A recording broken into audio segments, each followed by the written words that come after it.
발표 정말 잘 들었습니다. 이제 정말 마지막 발표인데요.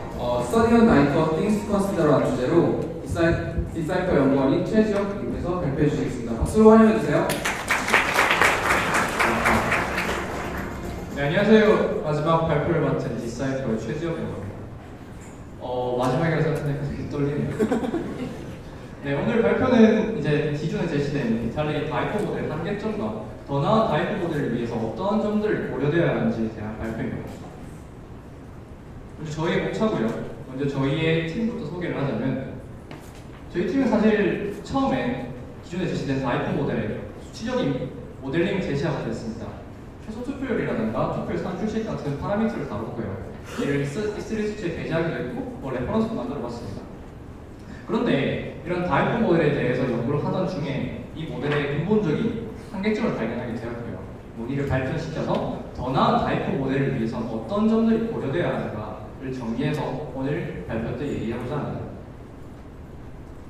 그래서 문제점을 짚기 전에 처음 다이퍼가 어떤 것인지, 어떤 배경에서 나온 것인지, 또 어떤 문제를 어떻게 해결하려고 했는지를 살펴보도록 할게요.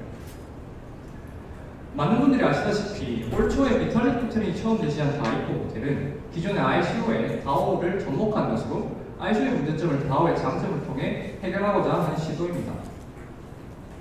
이때 다오란 탈중앙화 자율조직이라는 뜻이고요. 당연히 중앙 주체가 없이 운영되고요. 이 다오 위에서 누군가 제안을 하게 되면 제안에 투표들이 투표를 하게 되고 그 투표의 결과가 네트워크에 반영되는 형태로 운영됩니다. 이 다오의 대표적인 예시로는 우리 비운의 주인공이 더다오였죠. 이 더다오에서 제시된 어떤 프로포셜들을 살펴보면 새로운 프로젝트에 대한 예산을 지원하는 제안도 있었고요. 혹은 전체 네트워크에 영향이 가는 제안 보증금 크기를 상승시키는 제안도 있었습니다. 기존의 다이포 모델 같은 경우에는 비탈릭이 제시한 다이포는 어떤 특정한 스페시픽한 구현체가 있었지만 이것이 이후에는 그냥 다오의 ICO를 결합한 그 전체적인 개념 자체를 통용하는 말로 논리가 발전되었습니다. 그래서 기존에 비탈릭이 짚고 싶었던 ICO의 문제점이 무엇이냐? 바로 초기 단계에 너무 많은 양의 금액을 투자받을 수 있는 것인데요. 사실 기존 스타트업 씬을 살펴보면 100선 한잔 가지고 몇백억 투자받는 건 말이 안 되죠.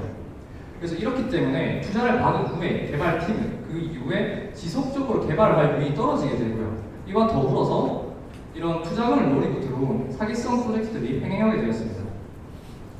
비탈릭은 이러한 문제를 다이포를 통해서 해결하고자 했고요. 물론 해결 못했지만요.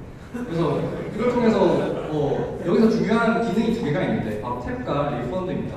그래서 기존 다이포 모델이 어떻게 구성이 되는지 살펴보면 먼저 ICO에서 모금한 금액을 스마트 컨트랙트에 묶어놓습니다. 그 후에 수도꼭지에서 물이 똑똑 떨어지는 것처럼 시간의 흐름에 따라서 점점 자금을 프로젝트 팀에게 분배하는 형식이 바로 탭이라는 형식이고요. 이때 자금이 풀리는 그 속도, 그 크기를 탭 사이즈 혹은 탭 크기라고 하고요. 만약 개발팀이 이 속도를 더 늘리고 싶다 혹은 더 많은 자금을 가지고 싶다라고 하면 이 자체를 제한을 할 수 있고 투표가 열리게 됩니다. 그 후에는 토큰 홀더들이 그 투표에 투표를 하게 되고 만약 가결이 된다면 탭 사이즈가 늘어나게 되겠죠. 이를 위해서 개발팀들은 충분한 이유를 가지고 커뮤니티의 토큰 홀더들을 납득시켜야 하는 요인이 생기고요.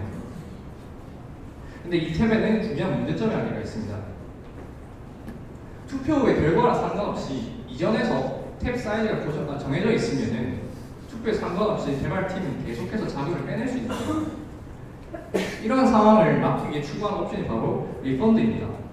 만약에 프로젝트 팀이 더 이상 개발할 의지가 없거나 사기성 프로젝트라는 판단이 섰을 경우에는 토큰 홀더들은 리펀드 투표를 열 수 있고요. 여기서 만약에 찬성으로 투표가 가결된다면 그 즉시 스마트 컨트랙트에 남아있는 이더리움은 토큰 홀더들에게 토큰의 양의 비율만큼 재분배됩니다.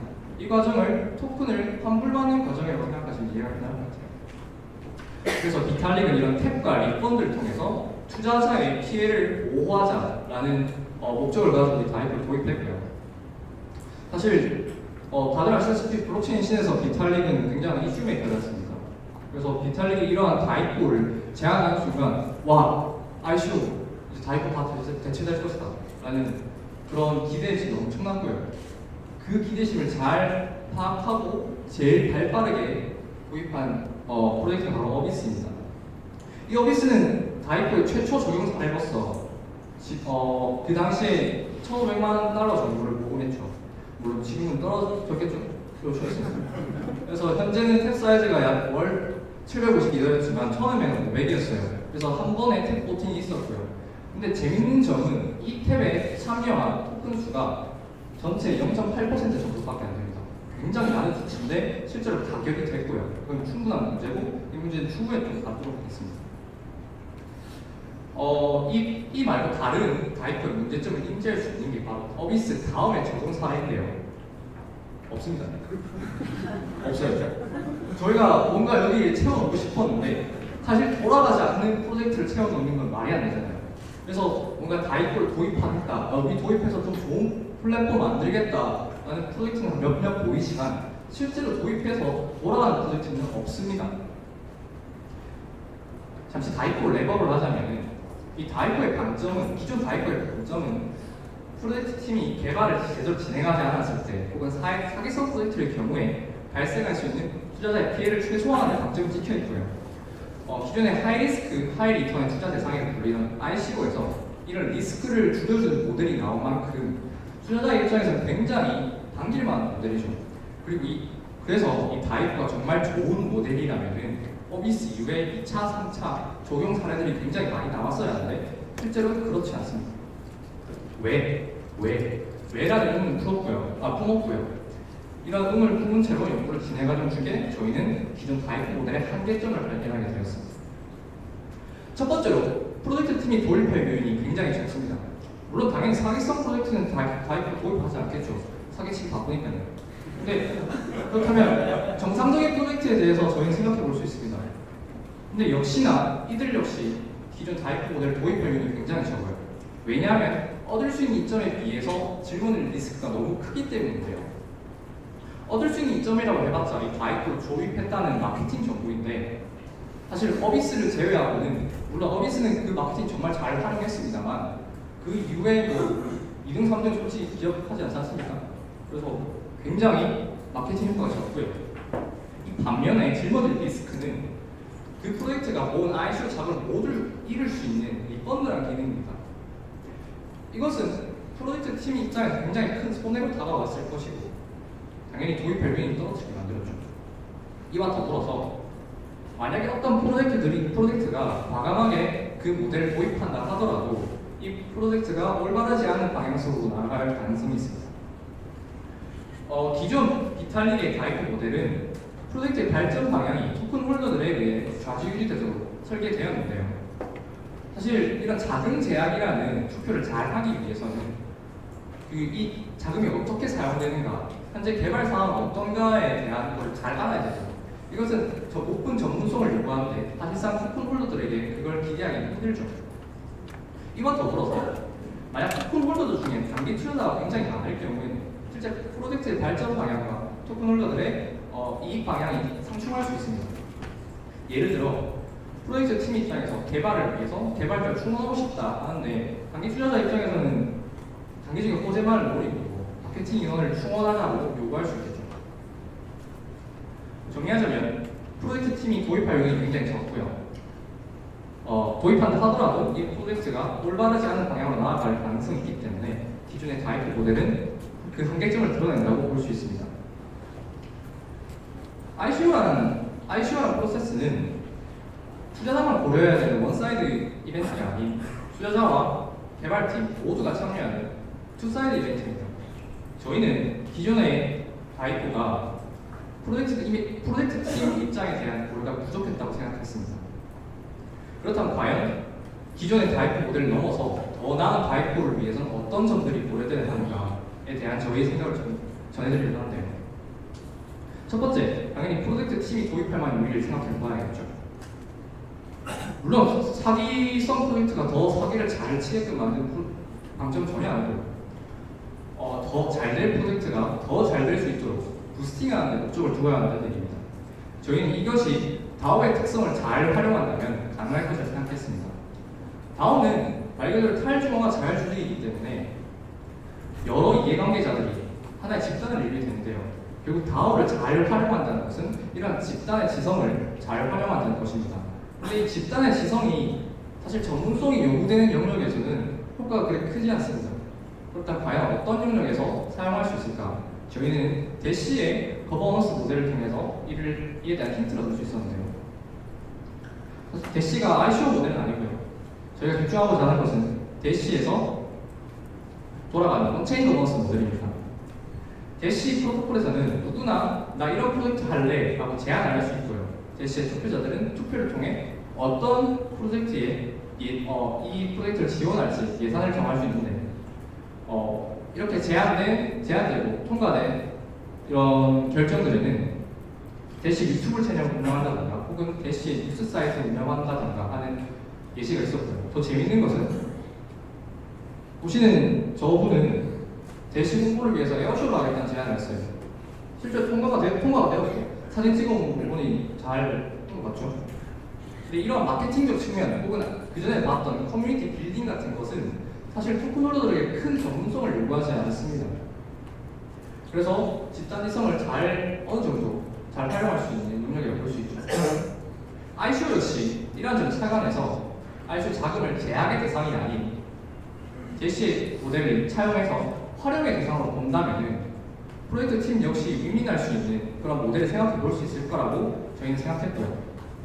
이러한 예시로 만약에 이러한 예시로 타국가의 언어를 백서를 번역한다든가 혹은 다른 국가의 커뮤니티를 빌딩한다는 이런 작업들은 사실 프로젝트 팀 입장에서 굉장히 리소스가 생각보다 많이 들어간 작업이거든요. 그래서 이런 작업들을 대시의 온체인 거버넌스 모델을 통해서 해결할 수 있다면 프로젝트 팀 역시 도입할 요인이 있다고 저희는 생각했습니다. 이거 외에도 고려할 사항이 한 가지 더 있는데요. 다이포는 다오에 기반한 모델이기 때문에 다오에서 의사결정 방식이 온체인 거버넌스에 대한 온체인 보팅에 대한 문제 역시 충분히 고려가 되어야 합니다. 저희는 이러한 온체인 보팅에 대한 문제를 일격분의 문제 그리고 투표 유인의 문제 두 가지로 크게 나눠봤는데요. 첫 번째, 일격분의 문제를 살펴보면 이 문제는 과연 모두에게 같은 의결권을 주는 것이 맞는가 해서 기인하는 문제로 앞선 기존 다이포 모델의 문제점을 살펴봤듯이 단기 투자자가 많을 경우에는 프로젝트의 프로젝트 발전 방향과 토큰 홀더들의 이익방에 상충하는 것을 알 수 있었죠. 저희는 이것에 대한 대안 중 한 가지로 베스팅 기간이 길 경우 투표에 가중치를 두는 형태를 생각해 보았는데요. 이때 베스팅이란 ICO 참여 토큰에 일정 기간 락을 거는 것으로 그 일정 기간이 지나야지만 토큰 홀더들은 실제 토큰을 수령받을 수 있습니다. 이 기간은 길면 몇 년 되기 때문에 사실 베스팅한 토큰 홀더들은 좀 더 장기적인 시간을 갖게 되고요. 이렇게 되면 단기 투자사보다 좀 더 프로젝트의 발전 방향과 그 방향성이 가까울 수 있겠죠. 이들에게 투표에 가중치를 주게 된다면 토큰 홀더들의 의견을 프로젝트의 발전 방향으로 끌어올 수 있을 거라고 저희는 생각했습니다. 두 번째로 투표 유인에 대한 문제를 고려해봐야 합니다. 앞서 말씀드렸듯이 0.8% 투표율은 진짜 말도 안 되는 투표율이거든요. 그리고 트레이닝 실제로 따보면 70개의 대장을 참여했습니다. 그런데도 불구하고 이런 탭이라는 중요 사항에 통과했다는 정말 문제고요. 이거 이외에도 더다오 같은 경우에도 최소 투표를 만족한 제한이 거의 없습니다. 잘 된다는 대시조차도 평균 투표율이 20%에 머물러 있는 걸 보면 굉장히 이런 블록체인 보팅에 대한 문제 중에서 투표율에 대한 문제는 큰 문제라고 할 수 있고요. 저희는 다오를 적용한 프로젝트 중에서 이러한 문제를 해결하고자 하는 시도를 몇 개 엿보일 수 있었는데요. 디크리드와 디피니티의 경우에는 투표 참여를 높이기 위해서 투표 참여를 높일수록 블록 보상을 늘리는 방식을 채택했는데 이는 금전적인 인센티브와 투표율을 온라인시키는 방식입니다. 사실 이런 방식이 워킹할 수도 있어요. 그렇지만 이게 다가 아닙니다. 오히려 금전적인 인센티브만 노리고 그 투표에 대해서 고려를 전혀 하지 않은 채로 참여하는 경우도 있고요. 이렇게 되면 투표의 결과가 왜곡될 수 있겠죠. 따라서 저희는 이런 금전적인 보상 이외에도 다른 방안들을 생각해 보아야 한다는 입장이고요.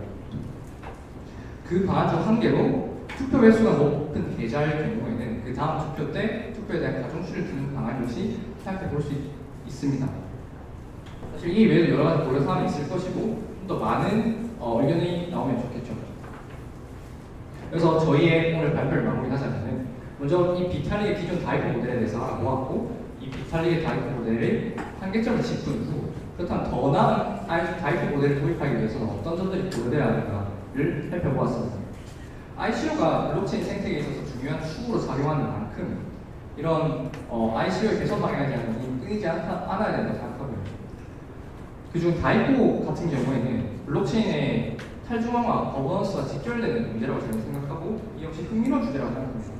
근데 아까 패널 토론에서도 알 수 있듯이 거버넌스에 대한 입장은 사람마다 굉장히 다르지 않습니까? 그래서 저희는 이런 거버넌스 혹은 뭐 탈중앙성의 가치 뭐 그런 주제들에 대한 담론 회장이 필요하다고 생각하고요. 아까와 같은 패널 토론 같은 장이 좀 더 많았으면 하는 바람입니다. 한 학기 동안 같이 연구한 저희 팀들에게 감사의 인사를 전하면서 오늘 발표를 마치도록 하겠습니다.